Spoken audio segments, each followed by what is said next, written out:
Hello everyone, and thanks for all support of my videos. Today I'm going to do a little bit of local history here in Harold's Cross Park, about 3 miles from GPO, Dublin City, heading that way. And this is a very historic part of Dublin. Now just on the entrance here there is a commemoration cross, which I'll post a picture in the comments, that was erected in 1966 to commemorate the Golden Jubilee 50th anniversary of the Easter Rising for the 4th Battalion of the Dublin Brigade, who were located up in Larkfield House, which is now a SuperValu shopping centre in Kimmage, where Joseph Plunkett and his father had a house, George Plunkett. And leading up to the Easter Rising, so many members of the Irish Volunteers trained there, and a lot of great history in this area. But this is Harold's Cross Park as well, that it dates back to 1890. But the history goes back much further, because there was a cross that was in Harold's Cross, interestingly enough, and why it's called Harold's Cross, because it was up in towards Kenilworth, and it divided the lands between the Archbishop of Dublin's lands and the Harold family's lands that were beyond the Pale and out towards the Dublin mountains, and they were a Viking family. And there was a toll erected there back in the 13th, 14th century, and that was part of the taxation system that was in place for bringing goods into Dublin, controlled by the Archbishop of Dublin, these lands. And also back in the 18th century it was known as a ground for executions, which isn't too pleasing to hear. But during the 19th century, a decision was made by the Harold's Cross Village Improvements Association to purchase up to 3 acres of land here and make a beautiful park out of it. I think it was only bought for a few shillings at that time, and then local businesses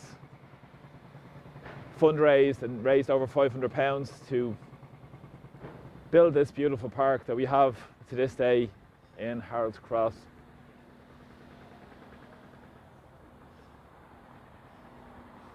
And it's also interesting, this green space as well was used previously by members of the United Irishmen for meeting. People like Robert Emmet would have met here, and he lived for a time in a house down in Harold's Cross, and also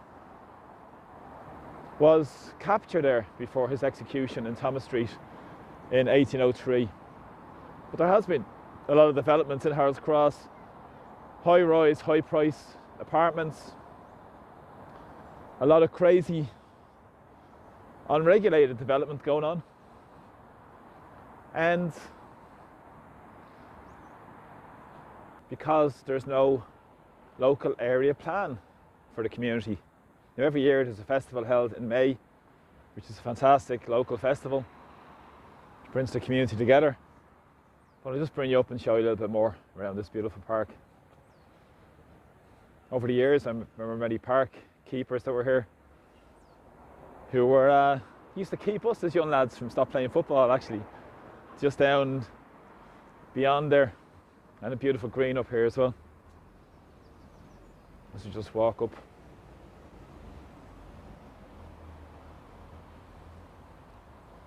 At the point up, I'll just point in this direction here. You can look around that towards, that's out towards Mount Jerome Cemetery, and that's now the Russian Orthodox Church in the distance there. And that was the old Harkness Electric building, if people remember that. That was originally called the Big Bogey and Little Bogey, which were used for yeoman barracks back a number of centuries ago. And then it was a national school in Harold's Cross, much the same as what was down there with St. Clair's, which was the Poor Clare's originally. And there we have an ornamental pond that was put in. And many a coin was thrown in there for luck. I'm sure you can see probably a few pennies and cents in there still today. A lot of children still throw coins in for luck and a bit of good fortune, which is a good tradition. And then we have over that way, we have Harold's Cross, the old Harold's Cross Greyhound Stadium, which is now a school. And again, you can have a look at that developments. I'm going to do another walk through this area and show you the development again in the future. That was the Mike Murphy, the RTE presenter. His father used to have a garage there, and now it's been sold off. There was TR Motors, I think, at one point, then it's been sold off, and now apartments are going there. And as you can see beyond it is the Greyhound Stadium, which was synonymous as a football stadium. There was 5 League of Ireland teams played in that ground. Brideville, Transport, Shelburne Football Club, St Patrick's Athletic actually won the league there when Brian Kerr was manager. And interestingly enough, Galway United actually played a home game here at Harold's Cross. And I remember when Derry City played here in the League of Ireland, one of their first games, I think, of the league in Dublin in the 80s, and there was about 10 or 12,000 people at it. And George Best played here as well, another fantastic footballer.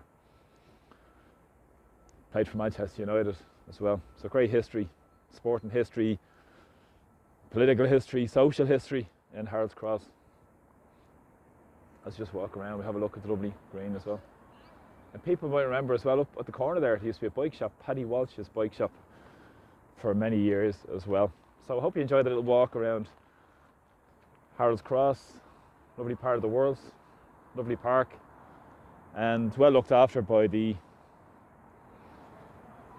members of staff here who've been here for many years, and the staff who were here for years in the past who have passed on. People like Charlie Fellows was one guy who was here for many years, lovely man, and many others who looked after this park so well and kept it preserved for this and future generations. So lovely part of history here at Harold's Cross. And as I said, thanks for joining me. Bit of a longer one today, but bit of roadworks taking place down below as well, so the noise sort of blocked out. So thanks for supporting my videos, and I hope you enjoyed a little bit of local history here in Harold's Cross. Take care. Talk to you all soon. Bye bye.